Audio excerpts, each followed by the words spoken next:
Hello दोस्तों, welcome to all of you. I hope you are doing well. So जो आज का हमारा टॉपिक है वो है गणितीय अवधारणाएं, यानी कि मैथमेटिकल टूल। तो आज जो हमारा डिस्कशन रहेगा वो पूरा रहेगा मैथमेटिकल टूल के ऊपर।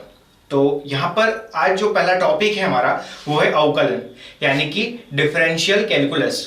क्लियर है दोस्तों? चलिए तो हमारा टॉपिक स्टार्ट करते हैं हम। आज का जो हमारा टॉपिक है वो है अवकलन। क्लियर है? यहां हम इसको बोल सकते हैं डिफरेंशियल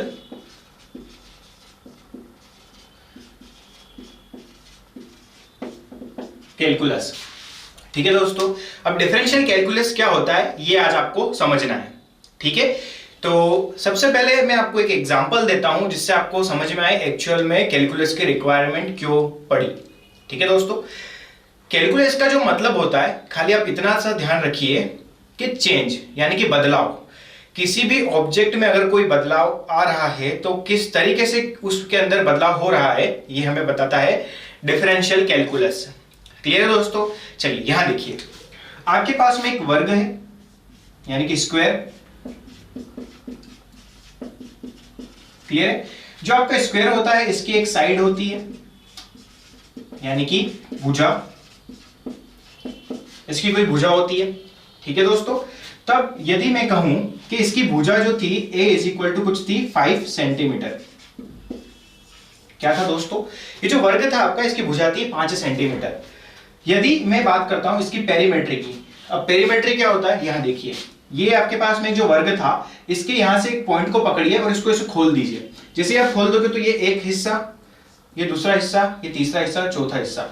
तो ये जो चार आपको ये फलक मिले हैं, यानी कि ये भी कितना रहेगा a, ये भी a, ये भी a रहेगा और ये भी a रहेगा।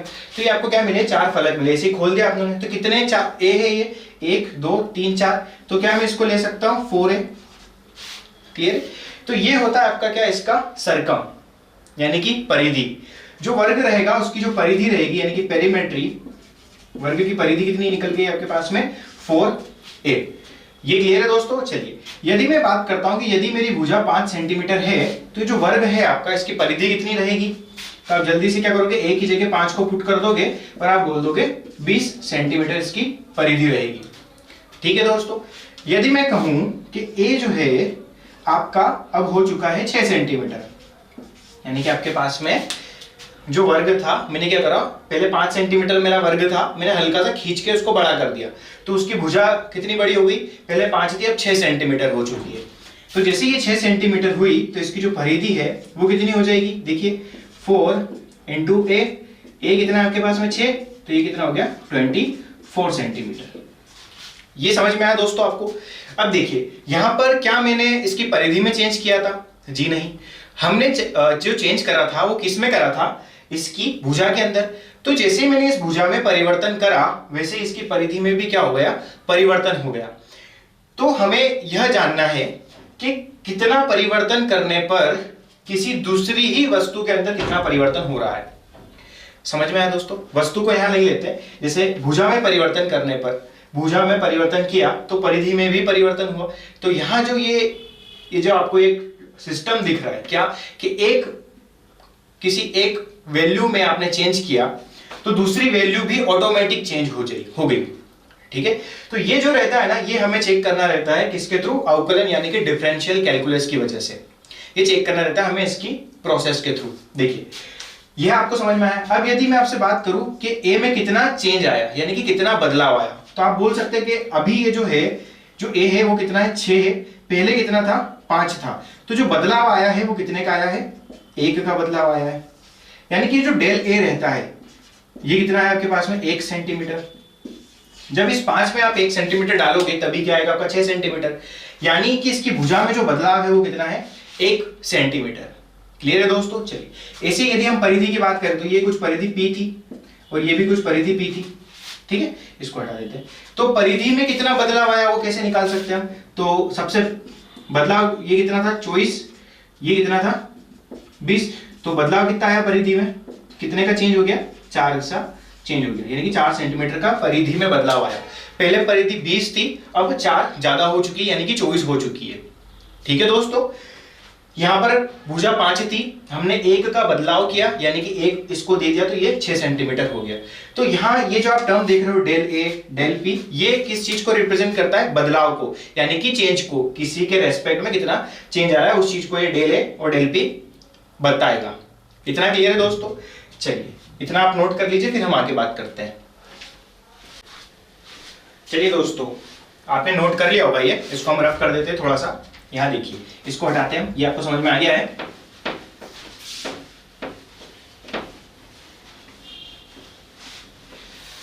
देखिए दोस्तों, ये जो मैंने वर्ग बनाया था, इससे लेने का जो मोटिव था वो यह था कि आपको समझ में आया कि कोई वैल्यू है, उसमें चेंज करने पर किसी दूसरी वैल्यू में किस टाइप से चेंज आता है। ठीक है दोस्तों? अब यहां देखिए, यदि मैं कहूं यही आपका जो वर्ग था और इसकी जो भुजा थी उसको मैंने x माना। ठीक है दोस्तों, ये जो भुजा थी इसको हमने क्या माना? x, और इसकी जो परिधि थी यानी कि जो सर्कम था उसको हमने माना y। क्लियर है दोस्तों? अभी आपने नोटिस किया होगा, देखा होगा कि x में आप चेंज कर रहे थे तो y में भी क्या हो रहा था? चेंज हो रहा था। तो यहां हम कह सकते हैं y x का फलन है। ये समझ में आया दोस्तों? इसका मतलब होता है y is equal to function of x, यानी कि जो y है वो निर्भर कर रहा है x के ऊपर। ठीक है दोस्तों? चलिए इतना आपको समझ में आ चुका है। फिर हमने देखा था कि जो x में हमने चेंज करा था भुजा में, उसको हमने रिप्रेजेंट करा था डेल a से, मगर a की जगह हमने यहां पर x लिया है तो यहां हम क्या ले लेंगे? x। ठीक है दोस्तों, जैसे ही x में चेंज किया हमने डेल x, इस y में चेंज आया कितना? Del y। इसे हम बोलते हैं बदलाव यानी कि चेंज।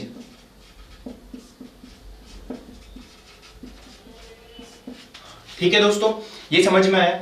यदि मैं इन दोनों का रेशो लेता हूं, यानी यदि मैं इसका रेशो लेता हूं डेल y अपॉन में डेल x, यानी कि y के अपॉन में मैंने किसको लिया? इस डेल x को, डेल y अपॉन में डेल x। अब ये जो टर्म होती है इसको हम बोलते हैं दर। ये जो रहता है इसी को हम कहते हैं क्या? दर, यानी कि रेट। ठीक है दोस्तों, अभी जो रेट रहती है, किसकी रेट रहती है? ये रहती है बदलाव की दर, यानी कि rate of change.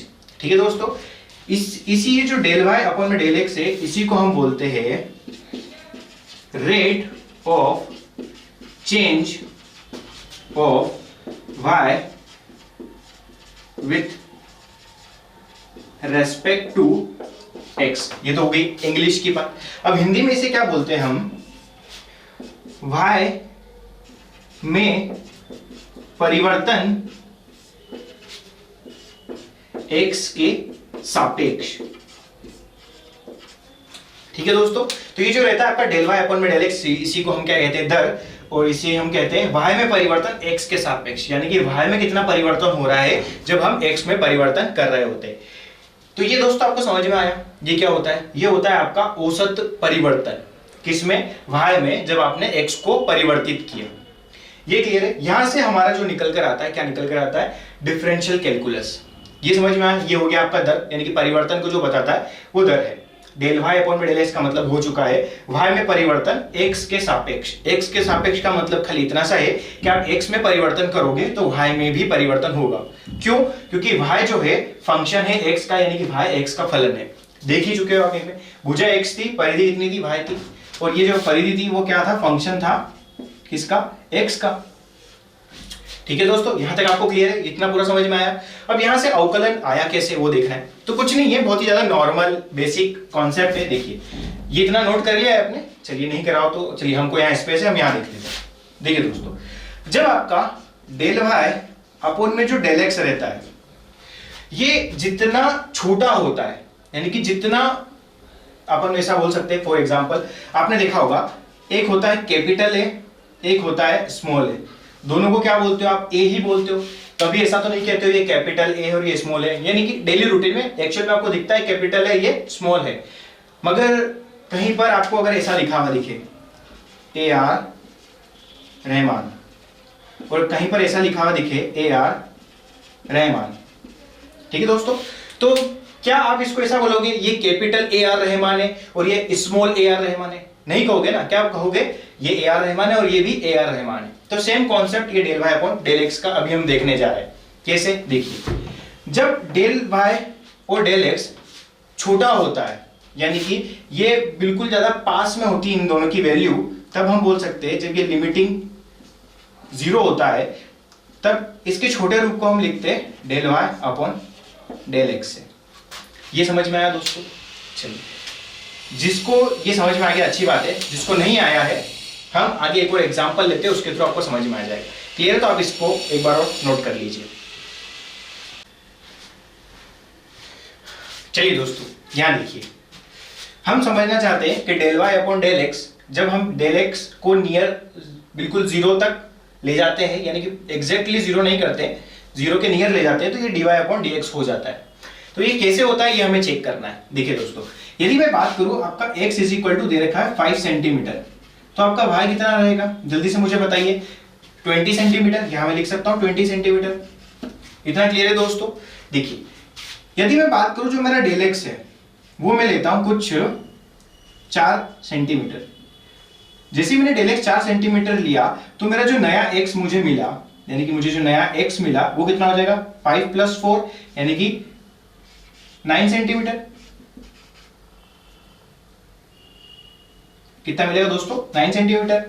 Del x का मतलब चेंज, यानी कि 5 में मैंने 4 का चेंज करा तो कितना हो गया? 9, यानी कि चेंज का मतलब बढ़ा दिया। ठीक है दोस्तों, कितना हो गया? 9 सेंटीमीटर। तो जैसे ही मेरा x डैश 9 सेंटीमीटर हुआ, मेरा y भी चेंज हो गया होगा। क्यों? क्योंकि y x का फलन है। तो y किस तरीके से चेंज हो रहा है? 4x के रेस्पेक्ट में चेंज हो रहा है। तो मेरा y डैश कितना आ जाएगा? 4x dash. तो यहां मुझे y डैश मिलेगा कितना? 36 सेंटीमीटर। क्लियर है दोस्तों? अब मैंने डेल एक्स में चेंज किया था 4 सेंटीमीटर का, तो मेरा डेल वाई कितना हो गया होगा? चेक कर लेते हैं अभी हम। तो del y is equal to कितना हो गया होगा? 36 - 20। तो डेल वाई मेरे पास में कितना आया है? 16। ठीक है दोस्तों, ये क्लियर है? यानी कि जैसे ही मैंने इस x में 4 सेंटीमीटर का चेंज किया, मेरा जो y है उसके अंदर 16 सेंटीमीटर का परिवर्तन ऑटोमेटिकली आ चुका है। ठीक है दोस्तों, यहां तक आपको समझ में आया? अब ये जो था ना आपका, अगर मैं इसका रेशियो निकालता हूं, डेल वाई अपॉन में del x is equal to क्या आ जाएगा? डेल वाई कितना दे रखा है? 16, और डेल एक्स कितना दे रखा है आपको? 4। यानी कि इससे काटोगे तो ये आपके पास में कितना निकल के आया? 4। यानी कि आपका जो डेल वाई अपॉन में जो डेल एक्स है वो कितना है? 4 है।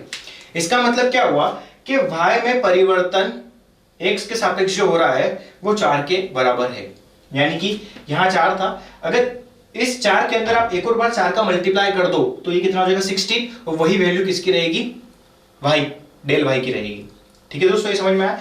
तो ये जो आपके पास में डेल वाई अपॉन में डेल एक्स निकल कर आया है, ये कितना निकल कर आया? 4। यानी कि y में परिवर्तन x के सापेक्ष कितना है? 4 की दर से है, यानी कि 4 की रेट से है। ये समझ में आया दोस्तों? ये रिप्रेजेंट करता है रेट को। इतना समझ में आ गया? अब यहां से dy अपॉन dx कैसे आया? और ये limit del x tends to 0 का मतलब क्या होता है ये देखिए। देखिए दोस्तों, जो x में मैंने चेंज लाया था वो कितना आया था? 4 सेंटीमीटर। तो कोई वैल्यू 5 थी और मैंने 4 सेंटीमीटर का उसमें चेंज ला दिया, तो ये बहुत ज्यादा चेंज नहीं हो गया? हो गया है। क्या हम इसमें छोटा सा चेंज ला सकते हैं? तो छोटा सा चेंज कैसे? देखिए, जैसे मैं अगर x की बात करूं तो x 5 सेंटीमीटर था, यदि मैं डेल x लेता हूं मेरा कितना? 0.1 सेंटीमीटर।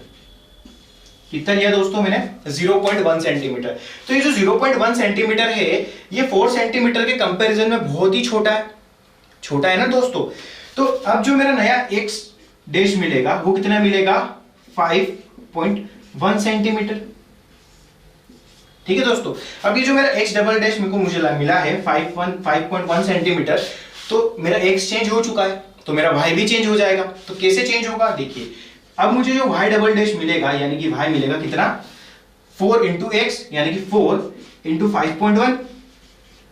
ठीक है दोस्तों, जैसे मैंने मल्टीप्लाई करा तो मेरे पास में कितना निकल कर आया? ये 20.4 सेंटीमीटर। ठीक है दोस्तों, अब देखिए मेरे पास y कितना था? जब ये 5 था तब मेरे पास में y था 20 सेंटीमीटर। जब मैंने चेंज करा 0.1 सेंटीमीटर का, तब मेरा x हो चुका है 5.1 सेंटीमीटर और मेरा y हो चुका है 20.4 सेंटीमीटर। तो y में कितना चेंज आया वो चेक कर लेते हैं। तो जो डेल y अपना जो निकल कर आया है वो कितना निकल कर आया? इस वाले ऑप्शन के लिए देख लीजिए, 20.4 - 20, यानी कि डेल y कितना आया है? 0.4। ये समझ में आया दोस्तों। यानी कि अगर मैं बात करूं जो मेरा डेल वाई अपॉन में जो डेल एक्स है, ये पहले कितना निकल कर आया था 4, और जैसे ही मैंने इसके अंदर चेंज करा डेल वाई अपॉन में डेल एक्स, अब कितना निकल कर आया देखिए, ये कितना है 0.1, और सॉरी वो कितना है 0.4 और नीचे कितना है 0.1, इससे ये कटा, यानी कि अभी भी मेरा कितना है 4 है। यानी कि यहां पर आपने एक चीज नोटिस करी होगी कि मैंने जैसे ही इसके अंदर 4 सेंटीमीटर का बदलाव किया तो भी मेरा डेल वाई अपॉन में डेल एक्स कितना आया 4 आया, और जैसे ही मैंने इसमें छोटा सा बदलाव किया तो मेरे पास में वैल्यू कितनी आई, वापस से 4 ही निकल कर आई है। तो ये जो चेंज बता रहा होता है इसका मतलब डिफरेंशियल कैलकुलस होता है। कैसे होता है देखिए, यहां पर जो डेल एक्स था ये थोड़ा ज्यादा बड़ा था, ठीक है, यहां पर जो डेल एक्स था ये छोटा था, तो थोड़ा सा रफ कर देते हैं हम। देखिए ये आपने नोट कर लिया है, ठीक है, चलिए इसको हटा देते हैं यहां से। अब यहां देखिए दोस्तों, जो आपका पहले जो आपने डेल एक्स लिया था वो कितना लिया था 4, फिर आपने जो डेल वाई लिया था वो कितना लिया था 16, ठीक है दोस्तों, फिर आपने जो डेल एक्स लिया था वो कितना लिया था 0.1, फिर आपने जो डेल वाई था आपका कितना निकल कर आया था 0.4। मुझे बताइए ये 4 बड़ा है या 0.1 बड़ा है? ऑब्वियसली बात है कि जो 4 है इट इज ग्रेटर देन 0.1 और ये जो 16 है इट इज ग्रेटर देन 0.4। तो ये जो डेल एक्स है इसका जो छोटा वैल्यू है वो क्या है, ये वाला वैल्यू। तो यहां हम बोल सकते हैं कि जब आपका डेल एक्स छोटा होता है, यानी कि छोटा होता है, तब आप उसको क्या लिख सकते हो, dx लिख सकते हो, ठीक है दोस्तों। यानी कि ये जो आपने ये 0.1 लिखा है ना, इसको आप डेल एक्स की जगह क्या लिख सकते हो, dx लिख सकते हो, because of this small value, ठीक है दोस्तों। ऐसे आप y को यहां क्या लिख सकते हो, डेल y लिख सकते हो, ठीक है। जितना छोटा होगा उतना ही अच्छा रहेगा। कैसे, जैसे कि आप चेंज ला सकते थे 0.00000001 का, ये भी डेल एक्स हो सकता था, और ये डेल एक्स जब आपका इतना छोटा रहता है तब इसको आप क्या लिख सकते हो, dx लिख सकते हो। ये समझ में आया दोस्तों, क्लियर है? तो ये रामायण हम पूरी हटा देते हैं यहां से, फिर स्टार्ट करते हैं हमारा टॉपिक। क्लियर दोस्तों, इसको हटा दे, चलिए कर लिया होगा अपने नोट, इसको हटाते हैं।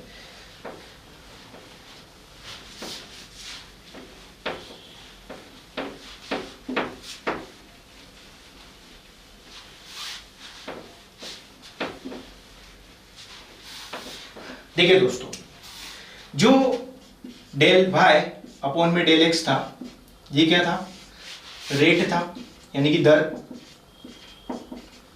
ठीक है। इसको भी क्या बोलते हैं, डेल वाई अपॉन में डेल एक्स। और जब हम लिमिट लगाते हैं क्या, यदि हम डेल एक्स में बहुत ही ज्यादा छोटा सा बदलाव करें, इसका मतलब क्या होता है, छोटा सा बदलाव एक्स में,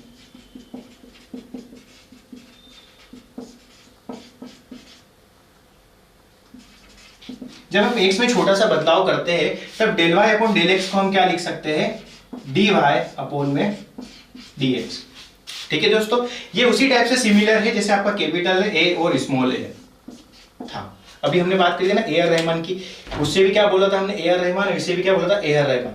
इसलिए हम इसको भी डेल वाई अपॉन में डेल एक्स बोलते हैं और इसको भी क्या बोलते हैं, dy अपॉन में dx, यानी कि ये भी डेल और डेल के रेस्पेक्ट में बात होती है। ये समझ में आया दोस्तों। यानी कि जब आप x में अत्यंत ही छोटा बदलाव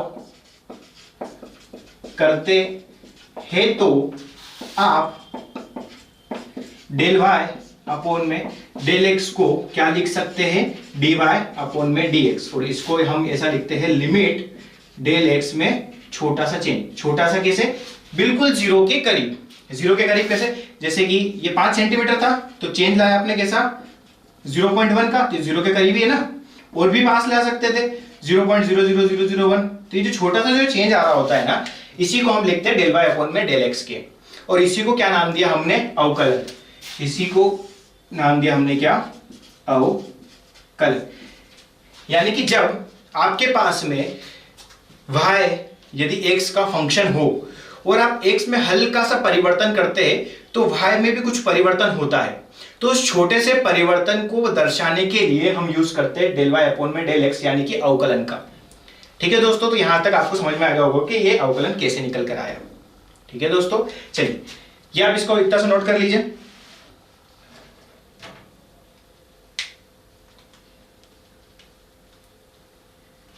कर लिया नोट? चलिए इसको हम ग्राफ कर देते हैं।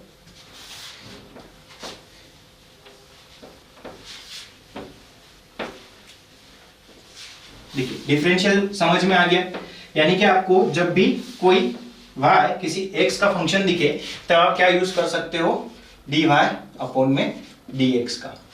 ठीक है दोस्तों, अब ये छोटा करने की रिक्वायरमेंट के ऊपर ही आप यह देखिए, यदि मैं बात करूं, यदि मैं आपकी भुजा को लेता हूं इस x अक्ष के ऊपर और आपकी जो परिधि है उसको y अक्ष के ऊपर लेता हूं, ठीक है। आपको पता है x इज इक्वल टू दे रखा है आपको कुछ वैल्यू, यानी कि 5 सेंटीमीटर अपन मानकर चलते, और y इज इक्वल टू दे रखा है आपको 4x। ठीक है, आपने क्या किया, x में परिवर्तन करते गए, एक बार परिवर्तन करा 1 सेंटीमीटर का, एक बार परिवर्तन करा 2 सेंटीमीटर का, और उसके रेस्पेक्ट में आपको बार बार y की कुछ वैल्यूज मिलती गई। ठीक है, जैसे आप x में बदलाव करते गए आपको हर बार y की नई वैल्यू मिलती गई, और जब आपने इन दोनों के बीच में ग्राफ बनाया तब आपको ग्राफ कैसा मिला, एक ऐसी स्ट्रेट लाइन भी। ठीक है दोस्तों, अब यदि मैं बात करूं, मैंने कोई दो पॉइंट लिए, एक पॉइंट लिया मैंने यहां पर कोई ए पॉइंट, एक पॉइंट लिया मैंने यहां पर कोई बी पॉइंट, यहां से जो एंगल बना रहा था कोई थीटा बना रहा था। इस ए पॉइंट के ऊपर कुछ x की वैल्यू थी, कितनी थी x1, इस बी पॉइंट के ऊपर कुछ वैल्यू थी x2, और यहां पर y की वैल्यू थी कुछ y1 और यहां पर कुछ वैल्यू थी y2। ठीक है, यानी कि जब आपकी भुजा कुछ x1 थी तब उसकी परिधि थी कुछ y1, जब आपकी परिधि जब आपका भुजा x2 था तब उसकी परिधि थी कुछ y2। ये यहां से लेके यहां तक x1 था, ये यहां से लेके यहां तक x2 था। सेम केस ये y1 यहां से लेके यहां तक था, y2 वहां से लेके वहां तक था। यदि मैं इस लाइन को अगर आगे बढ़ाता हूं और इसको ऐसे बढ़ाता हूं, अगर ये थीटा और ये एक सीधी रेखा है तो ये भी क्या रहेगा, थीटा रहेगा। क्लियर है दोस्तों? यदि मैं इसकी बात करूं तो इसको मैं क्या लिख सकता हूं, x2 minus x1, x2 minus x1, और इसे हम क्या लिख सकते हैं, यहाँ y1 और ये y2, यानी कि y2 माइनस y1, और इसी को हम बोलते हैं क्या, y में परिवर्तन, और इसी को हम बोलते हैं x में परिवर्तन। ठीक है दोस्तों, यदि मैं यहां पर अगर लगाता हूं त्रिभुज ABC में टेन थीटा, तो tan theta is equal to क्या होता है, लंब बटे आधार, यानी कि डेल y अपॉन में डेल x। यानी कि किसी ग्राफ के कोई ग्राफ है x और y, और x और ग्राफ में कुछ ऐसा संबंध है कि x में परिवर्तन करने पर आपके y में अगर परिवर्तन हो रहा होता है तो इनके ग्राफ की जो ढलान रहती है वही आपको क्या देती है, उसके में परिवर्तन को शो करती है। यानी कि हमें बोल सकता हूं ये जो ढलान है, ये जो स्लोप है, इसी को हम क्या बोलते हैं, डेल y अपॉन में डेल x। यानी कि यही क्या होता है, ढलान को ही हम क्या बोलते हैं, रेट, यानी कि दर। ठीक है दोस्तों, ये ढलान ही आपको बताती है स्लोप को या रेट को। इतना क्लियर है दोस्तों, ये समझ में आया? अब इस स्लोप से अपना डेल y अपॉन में डेल x तो निकल चुका है, इसे dy बाय dx कैसे आया ये हमको बात करनी है। तो यहां देखिए कैसे आया होगा। अभी तो हमने बात करी थी काय की हमने बनाया काय में है, ये थी हमारी भुजा किसी वर्ग की, और ये हमारा था क्या, परिधि। ठीक है दोस्तों, यहां क्या हो रहा था कि एक हमें जो परिवर्तन मिल रहा था वो एक स्ट्रेट लाइन में ही मिल रहा था। ठीक है, तो हर बिंदु के लिए जो थीटा था वो यही वाला था, यहाँ पे भी यही थीटा था, यहाँ पर भी क्या रहेगा, यही थीटा रहेगा। हर बिंदु के लिए थीटा क्या था, समान था। मगर जब बात हुई यहाँ पर किस चीज की, परिधि को हम हटा देते, परिधि की जगह हम लेते क्या, क्षेत्रफल। जैसे ही हमने बात करी वर्ग के क्षेत्रफल की, तो वर्ग का क्षेत्रफल क्या होता है, ए स्क्वायर। अभी ए की जगह हमने ले रखा एक्स को, तो यहाँ हम क्या कर सकते हैं, एक्स स्क्वायर, यानी कि आपका जो क्षेत्रफल हो जाएगा क्या हो जाएगा, एक्स स्क्वायर। ठीक है, जैसे अभी x अगर इज इक्वल टू 5 सेंटीमीटर है तब आपका जो क्षेत्रफल रहेगा यानी कि एरिया वो कितना रहेगा, 25। ठीक है दोस्तों, मैंने x में चेंज करा, कितने का चेंज करा मैंने, देखिए दोस्तों 1 सेंटीमीटर का मैंने चेंज करा, तो x मेरा कितना हो गया, 6 सेंटीमीटर। अब तो मेरा a कितना हो जाएगा यहाँ पर 36, तो यहाँ पर चेंज कितना आया, डेल a कितना हो गया होगा, देखिए जल्दी से 25 में 36 को माइनस कीजिए तो ये हो जाएगा 1 और ये हो जाएगा 1, यानी कि कितने का चेंज आया, 11 का चेंज आया। ठीक है, थोड़ा सा और परिवर्तन करते हैं यहाँ पर 2 सेंटीमीटर का, ये मैं इसमें परिवर्तन कर रहा हूँ 5 में ना, तो 5 में जैसे 2 को बढ़ा कितना हो जाएगा 7 सेंटीमीटर, और एरिया कितना हो जाएगा 49। अब ये 49 इस 25 के कंपैरिजन में कितना ज्यादा है, तो यहाँ का जो डेल है निकल कर आ जाएगा, कितना निकल कर, जल्दी से बताइए, ये आ जाएगा 4, ये आ जाएगा 2, यानी कि 24 का चेंज है। वहां हमने देखा था कि जो चेंज आ रहा था वो 4 के रेस्पेक्ट में आ रहा था, मगर यहाँ एक बार 11 का चेंज आया, यहाँ एक बार 24 का चेंज आया। यानी कि जो ग्राफ मिलने वाला है वो सीधी रेखा तो नहीं मिलने वाली, तो कैसी रेखा मिलेगी, देखिए तो जैसे ही हमने क्षेत्रफल का और इसकी भुजा का जो ग्राफ बनाया एक्स वाई के रेस्पेक्ट में, तो हमें क्या मिला, यहाँ देखिए, जैसे ही हमने क्षेत्रफल और इसकी भुजा में ग्राफ बनाया तो भुजा को हम चेंज काय में कर रहे थे, भुजा में परिवर्तन काय में हो रहा था, आपके क्षेत्रफल में। तो हम एक्स अक्ष के ऊपर लेते हैं आपकी भुजा को, और आपका जो एरिया था उसको हम लेते हैं वाई अक्ष पर, यानी कि यहां पर आपका एरिया आ जाएगा। क्लियर दोस्तों? जब हमने एरिया और भुजा का ग्राफ देखा तो हमें एक स्लोप मिला, ऐसा स्लोप मिला। यदि हम इसके ऊपर भी कोई दो बिंदु लेते, एक बिंदु लिया ए और एक बिंदु लिया बी, तो जब भुजा x1 थी तब उसकी कुछ जो एरिया था वो a1 था। जब इसकी भुजा x2 थी, x2 कहां से लेके कहां तक, यहां से लेके यहां तक, जब x2 थी तब उसका जो एरिया था वो कुछ था a2। ठीक है दोस्तों? फिर मैंने क्या करा, यहां पर एक वापस से ट्राइंगल बनाने की कोशिश करी, तो ट्राइंगल बनाने की कोशिश कर दी मैंने यहां पर, तो मुझे पता चला कि यहां से लेके यहां तक का जो है कुछ डेल a है, और यहां से लेके यहां तक का कुछ है जो डेल x है। ठीक है दोस्तों, इतना समझ में आया। अब यहां पर हमने एक चीज को नोटिस किया कि इस पॉइंट के लिए थीटा जो है वो अलग है, इस पॉइंट के लिए थीटा अलग है, इस पॉइंट के लिए थीटा अलग है। कैसे अलग है? अगर ये पॉइंट था, अगर ये ऐसा मुड़ता नहीं, जैसे मुड़ा हुआ दिख रहा है, अगर ये मुड़ता नहीं, सीधा होता तो सीधा किधर जाता, ऐसे सीधा जाता। और इस लाइन को अगर मैं पीछे बढ़ाता तो यहां पर मुझे एक एंगल मिलता थीटा। ठीक है, अब ये जो सीधा जाता और ये जो मैंने एक लाइन बनी है, इसी को हम कहते हैं स्पर्श रेखा। यानी कि ये ऐसे मुड़ता नहीं और सीधा जाता तो कुछ ऐसे जाता, और ये सीधे जाने वाले लाइन को अगर मैं पीछे बढ़ाता तो सीधे भी कुछ ऐसे ही आता।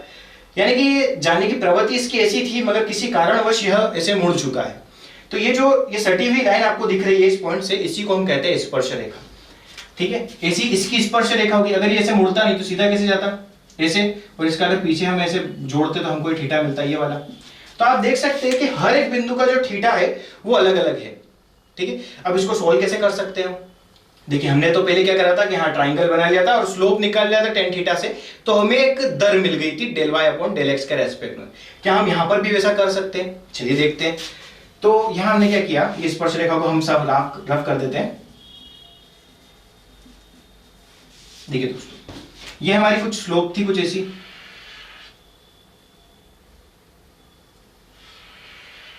ये स्लोप थी, और यहां पर क्या था हमारा del x था, यहां पर क्या था del y था।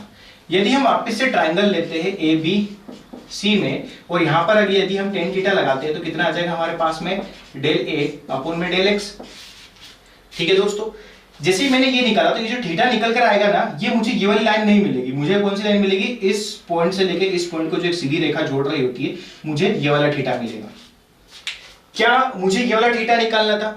जी नहीं, मुझे निकालना था कि ये वाला थीटा निकालना था। ये पॉइंट जो है ऐसे जो मुड़ रहा है, मुझे इस पॉइंट का बदलाव निकालना था, मगर ये थीटा तो थोड़ा ज्यादा वाला निकल गया, ये तो गलत हो गया। तो अब हम क्या करें? हमने क्या करा, इस del x को थोड़ा सा छोटा कर दिया। del x को छोटा कर दिया तो क्या करा हमने, बी पॉइंट पे खिसक जाएगा हमारा, इसको रफ करा हमने। इस बी पॉइंट को थोड़ा सा आगे लिया है, यानी कि इस वाले पॉइंट पे लिया है, तो बी अब हमारा यहाँ आ चुका है। बी जैसे ही मेरा यहाँ पर आया, कहां पर, थोड़ा सा नीचे, तो जो मेरा del x था वो छोटा सा हो गया, और del y भी मेरा क्या हो गया होगा, मतलब del a भी क्या हो गया होगा, छोटा हो गया होगा। जैसे ही मैंने del x में छोटा करा, मेरा del a भी ऑटोमेटिक छोटा हो गया। अब जो अगर मैं tan थीटा निकालता हूं तो मुझे जो लाइन मिलेगी कुछ ऐसी मिलेगी, यानी कि थोड़ी सी स्लोप की अब लाइन पास में आ चुकी है। मैंने किया यार अभी भी थोड़ा सा गलत है ये, क्योंकि मेरा स्लोप तो ये जा रहा है ये नीचे से ऐसा, और मेरी लाइन आ रही है ऊपर, ये तो गलत हो रहा है। फिर हमने क्या किया, चलो एक और काम करते हैं, इसको थोड़ा सा और पास में ले आते। तो इस del x को और पास में लिया है, और पास में लिया है, तो del x मेरा और छोटा हो गया, और del a भी मेरा क्या हो गया, और छोटा हो गया। मगर अब जो लाइन है वो बिल्कुल इससे सटी हुई है, बिल्कुल पास में। फिर मैंने क्या सोचा, अरे नहीं यार मेरा काम अभी भी इससे नहीं हो रहा है, थोड़ा सा और छोटा करते हैं। तो मैंने ए पॉइंट और बी पॉइंट को इतने ज्यादा पास में ले लिए कि वो आपको इस डायग्राम में दिखना ही इम्पॉसिबल हो गए। यानी कि मैंने एक पॉइंट यहां लिया और एक पॉइंट यहां लिया, बी बिल्कुल पास में, आपको दिख ही नहीं रही है कैमरे के अकॉर्डिंग। यदि मैं इसको बड़ा करता हूं तो कोई आपकी ऐसी लाइन थी, जैसे ही मैंने इस लाइन को इतने से पोर्शन को जूम करा तो आपको एक स्ट्रेट लाइन दिखेगी। यहाँ पर एक कर्व वाली लाइन को अगर मैं जूम करता हूं खाली इतने से पोर्शन में, तो आपको एक स्ट्रेट लाइन दिखेगी। इस छोटे से गोले के अंदर मैंने दो पॉइंट लिए ए और बी, जो आपको बड़े रूप में यहां दिख रहे होंगे, एक पॉइंट ए एक पॉइंट बी। तो अब जो यहां पर मैंने वापस से ट्राइंगल जैसे मैंने ड्रॉ करा, तो ये मेरा del x होगा कुछ, और ये जो डेल एक्स होगा ये बहुत ही ज्यादा छोटा होगा। क्या होगा? बहुत ही ज्यादा छोटा होगा। और यहां पर जो डेल ए रहेगा वो भी क्या होगा? बहुत ही ज्यादा छोटा होगा। तो ये जो छोटा रूप रहता है डेल एक्स का छोटा रूप, यानी कि del x limit del x tends to 0 को हम क्या लिखते हैं? dx। यानी कि जब ये डेल एक्स छोटा हो गया तो इस छोटे के रूप को हमने क्या लिखा? dx। और इसको क्या लिखा हमने? dA। वहां पर हमने y लिया था, यहां पर हमने a लिया है।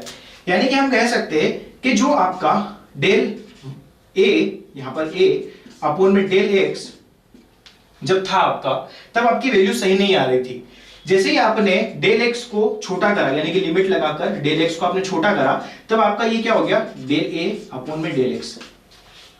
यानी कि जैसे ही मेरा डेल ए अपॉन में डेल एक्स से मुझे सही वैल्यू नहीं मिल रही थी, जैसे ही मैंने इसको डेल एक्स को छोटा छोटा करते गया और del A upon del x मुझे मिला, तो ये मुझे एक सही वैल्यू मिली। सही वैल्यू कैसे? जो ये पॉइंट था, ये सब कर्व ऐसा बन रहा था आपका, एक्चुअल में पॉइंट जो था, ये जो पॉइंट था इसका चेहरा था कुछ इस तरफ, यानी कि जाना ये इस तरफ चाहता था मगर मुड़ गया ये इस तरफ। यानी कि इस पर्टिकुलर पॉइंट के ऊपर ये जाना चाहता है इस तरफ, यानी कि इसके बदलने की जो रेट है, यानी कि बदलाव की जो रेट है वो कुछ इस डायरेक्शन में है। मगर ये हम दो बिंदु जब ऐसे दूर दूर लेते थे तब हमारा स्लोप मिलता था ये वाला, मगर बदलाव तो ये वाला था। तो क्या हम इसको सही बोल सकते थे? जी नहीं बोल सकते थे। तो हमने क्या किया, ये जो हम बी पॉइंट को इतना दूर लेते थे इसको हम बिल्कुल ही पास में लिया है। इतने पास में लिया है कि यहां पर जो स्लोप बन रहा है वो, यहां पर जो स्लोप बन रहा है वो अत्यंत ही पास हो इस वाली लाइन के। कौन सी वाली लाइन के? बदलाव वाली लाइन के। क्लियर है दोस्तों? ये समझ में आया आपको? यानी कि ये होता है आपका डिफरेंशियल कैलकुलस। ठीक है दोस्तों, ये समझ में आया? हमने अच्छे से एग्जांपल से समझ लिया है कि आपका जो डेल वाई अपॉन में डेल एक्स था वो 0 तक कैसे लिमिट उसकी हमने पहुंचाई और कैसे हमारे पास में dy अपॉन में dx निकल कर आया। अब इसके बाद में हम बात करेंगे डिफरेंशियल कैलकुलस के कुछ फॉर्मूलों की, इसके कुछ गणितीय रूल है, कैसे हम इनको जोड़ सकते हैं, कैसे घटा सकते हैं, उसके बारे में हम डिस्कशन करेंगे। इतना समझ में आया दोस्तों आपको? तो ये आप इतना से नोट कर लीजिए, फिर हम आगे बात करते हैं। चलिए दोस्तों, हमने देख लिया एक जो dy अपॉन में जो dx था वो आया कैसे। अब हमें देखना है कि हम इस अवकलन का यूज किस टाइप से कर सकते हैं। तो देखिए दोस्तों, यदि हमें दे रखा है y is equal to x की पावर n, यानी यदि हमारा जो y है x का फलन है, यानी कि x के ऊपर निर्भर कर रहा है, तब यदि हम इसका dy अपॉन में dx निकालना चाहते हैं, यानी कि इसमें इसका मतलब होता है बदलाव। समझ में आ गया ना दोस्तों? यानी कि x में बदलाव करने पर y में कितना बदलाव हो रहा है वो हम निकालते हैं dy अपॉन में dx से। देखिए, तो y की जगह हम y की वैल्यू पुट करते हैं, तो dy बाई dx, y की जब हमने लिखा x की पावर n। यहां देखिए, अब ये dy by dx of x की पावर जो n होता है ये कैसे होता है? जैसे आपको कहीं भी ऐसा लिखा दिखे तो आपको क्या करना है, इस n को नीचे उतार लीजिए, x को एज इट इज रख दीजिए और ऊपर जो रहेगा n-1 हो जाएगा। ठीक है दोस्तों, तो ये x की पावर n का अवकलन होता है n x की पावर n-1। ठीक है दोस्तों, चलिए ये आपको समझ में आ चुका है। अब यदि आपको दे रखा हो y इज इक्वल टू 5, तब आपने क्या करा, इसका dy बाई dx निकाला। तो d बाय dx, y की जगह आपने क्या रखा 5। ठीक है, तो ये किसी भी कोई अगर नियत राशि रहती है, यानी कि कोई अगर कांस्टेंट रहता है, तो उसका जो dy बाय dx रहता है वो क्या होता है? 0। ये आपको ध्यान रखना है। अब ये कैसे ध्यान रख सकते हो आप? तो यहाँ सिंपल ट्रिक है एक। देखिए, यहां पर आपको क्या दिखा x और यहां पर भी क्या दिखा x।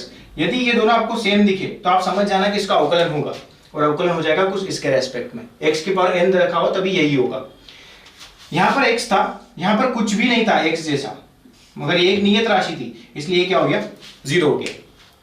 ठीक है दोस्तों, इतना समझ में आया? चलिए आगे बात करता हूं। यदि आपको दे के रखा हो, जैसे y इज इक्वल टू दे रखा आपको x की पावर अगर 3 दे रखा हो, ठीक है, तो यदि आपको dy बाई dx अगर निकालना हो तो आप क्या करोगे, d बाई dx और y की जगह क्या लिख दोगे? x की पावर 3। तो ये देखिए, x की पावर n था तो इसका कैसा हुआ? n, x की पावर n-1। तो x की पावर 3 का क्या हो जाएगा? 3 नीचे उतर के आ जाएगा, x एज इट इज, और 3 में से 1 माइनस हो जाएगा, यानी कि x की पावर 3 का dy बाई जो dx रहेगा वो कितना रहेगा? 3x की पावर 2। क्लियर है दोस्तों? चलिए आगे बात करते हैं। देखिए, इसको आप स्क्रीनशॉट ले लीजिए, हम इसको रफ कर देते हैं। नोट कर लिया होगा अपना? ठीक है, चलिए यहां से आपको ये समझ में आया कि अगर y इज इक्वल टू कुछ नियत राशि या कुछ कांस्टेंट दे रखा हो तो उसका जो अवकलन होगा क्या होगा, 0 होगा। और अगर x की पावर n दे रखा हो तो क्या होगा, n x की पावर n-1। यदि आपको y इज इक्वल टू ऐसा दे रखे u प्लस v या ऐसा दे रखे u माइनस v, दोनों को एक ही में हमने कंसीडर कर लिया, तब इसका अगर यदि आप dy बाय dx निकालते हो तो इसका जो dy बाय dx आता है कैसा आता है, देखिए y की जगह वैल्यू पुट कीजिए dy by dx u plus minus v, ठीक। इसका गुणा एक बार अंदर कर दीजिए तो क्या आ जाएगा, du by dx plus minus इसका गुणा इसके साथ कर दीजिए dv बाय dx, ये इसका अवकलन होता है। अब u की वैल्यू आपको दे रखी होगी x के रेस्पेक्ट में और v की वैल्यू दे रखी होगी x के रेस्पेक्ट में, ठीक है दोस्तों। चलिए इसको भी आप नोट कर लीजिए, चलिए कर लिया होगा, अब इसको हटा देते हैं। अब यदि आपको किसी गुणा में दे रखा हो, यानी कि अवकलन आपको किस राशि में दे रखा हो, गुणा में दे रखा हो, तो आप उसका अवकलन कैसे निकालोगे। यदि आपको y दे रखा हो u डॉट v और आपको निकालना है dy बाय dx, तो सबसे पहले वही कीजिए, dy बाय dx को लिखिए, ये y की जगह y की वैल्यू पुट करिए, कर दी दोस्तों। अब इसका अवकलन करने का एक तरीका होता है, क्या, सबसे पहले जो u रहता है इसको आप लिख दीजिए u, फिर ये dy बाय जो dx है इसको v के साथ में लिख दीजिए, यानी कि dv बाय dx, ठीक है दोस्तों। अब यहां गुणा था तो इस गुणा की जगह यहां आ जाएगा प्लस। अब आपने बाहर किसको रखा था, एक बार u को, अब रख दीजिए v को। जैसे v को बाहर ले गए तो अंदर क्या बचा, u बचा, तो यहां क्या आ जाएगा du बाय dx। क्लियर है दोस्तों, ये समझ में आया। इसका एग्जांपल ले लेते हैं। जैसे आपका y इज इक्वल टू दे रखा हो कितना, आपको दे रखा हो 5, यहां पर ले लेते हैं 5x स्क्वायर डॉट, यहां ले लेते हैं हम प्लस 3x, इस रेस्पेक्ट में भी बात कर लेते हैं। ये इसका हम एक बार डिफरेंशिएट कर लेते हैं, इसके लिए हम एक प्रॉपर क्वेश्चन ही लेंगे। ये लिया आपने y is equal to 5x square plus 3x, इसका मुझे क्या निकालना है, dy बाय dx निकालना है। सबसे पहले मैं क्या करूंगा, dy बाय dx को मैंने लिखा, यहां पर लिखा मैंने 5x स्क्वायर प्लस 3x, ठीक है दोस्तों। एक बार इसका इसके साथ में अवकलन करेंगे तो क्या आ जाएगा, ये d बाय dx और 5 की पावर ऐसा कुछ प्लस d बाय dx और 3x, ये है दोस्तों। अब आपको क्या, आपने क्या देखा, यहां पर x है, इसके पास भी x है, अब तो अवकलन हो सकता है, तो अवकलन कैसा हो जाएगा, 5 तो 5 ही रहेगा, x की पावर 2 थी तो 2 नीचे उतर के आ जाएगी, 5 में 2 का मल्टीप्लाई हो जाएगा, x एज इट इज, और ऊपर कितना हो जाएगा 2 माइनस 1 तो कितना हो जाएगा 1, प्लस यहां पर भी x है, यहां पर भी x है, फिर बोला अवकलन हो जाएगा, कैसे होगा, 3 एज इट इज, ऊपर कितना था 1 नीचे उतर के आया तो इंटू 1 x, और पहले कितना था 1 था, तो 1 में से 1 माइनस हो गया, कितना हो गया 0। तो यहां पर जो मेरी वैल्यू निकल गई, कितनी निकल गई, 5 2 10 x प्लस 3 x की पावर 0, x की पावर 0 का मतलब कितना होता है 1, तो यहां आ जाएगा आपके पास में 10x प्लस 3, आपका आंसर हो जाएगा। यानी कि y is equal to 5x square plus 3x का जो dy बाय dx है वो क्या हो जाएगा आपके पास में 10x प्लस 3। इतना क्लियर है दोस्तों, इतना आप नोट कर लीजिए, फिर हम इसका अपोन वाला फंक्शन देखते हैं। चलिए दोस्तों, आपको दिख रहा होगा भाग वाला function, y is equal to दे रखा है आपको u अपॉन में v।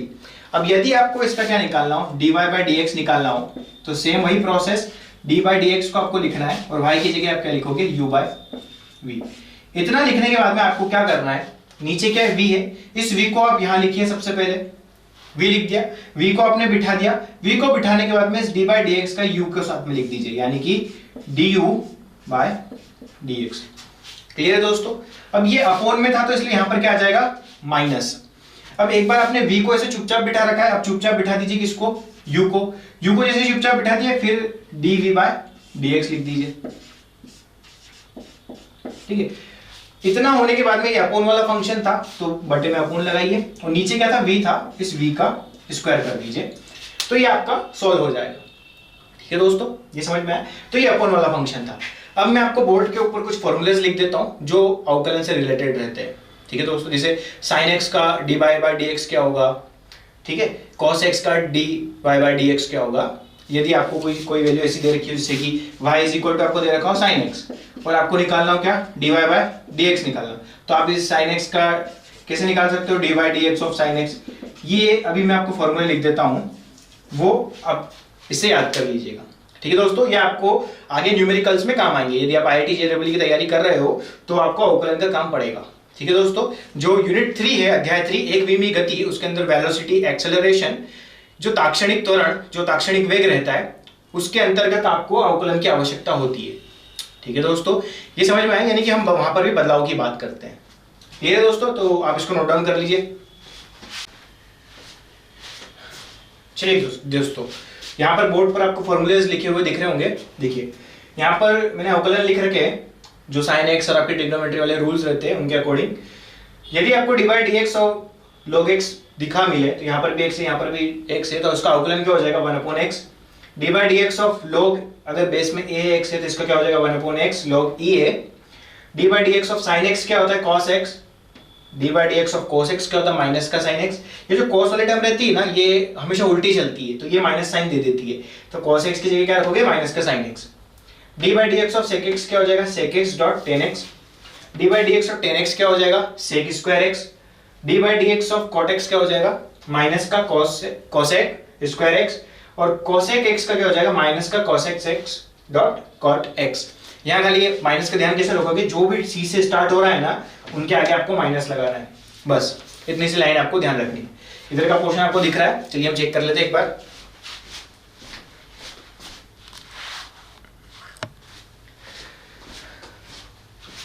ठीक है दोस्तों, तो आपको उस पोर्शन का भी दिख रहा है। चलिए, अब ये जो था अवकलन था, इसके बाद जो हमारा टॉपिक रहेगा क्या रहेगा, इंटीग्रेशन रहेगा। इंटीग्रेशन क्या होता है, वो भी क्या है आपका इंटीग्रल कैलकुलस, वो हम देखेंगे कल के लेक्चर में। तो thank you so much guys, I hope आपको जो डिफरेंशिएशन का जो लेक्चर है ये पसंद आया होगा और आपको पूरी अंडरस्टैंडिंग आ गई होगी कि एक्चुअल में डिफरेंशिएशन होता क्या है, ये क्या होता है चेंज। ठीक है दोस्तों, thank you so much, I hope you are liking our video, thank you.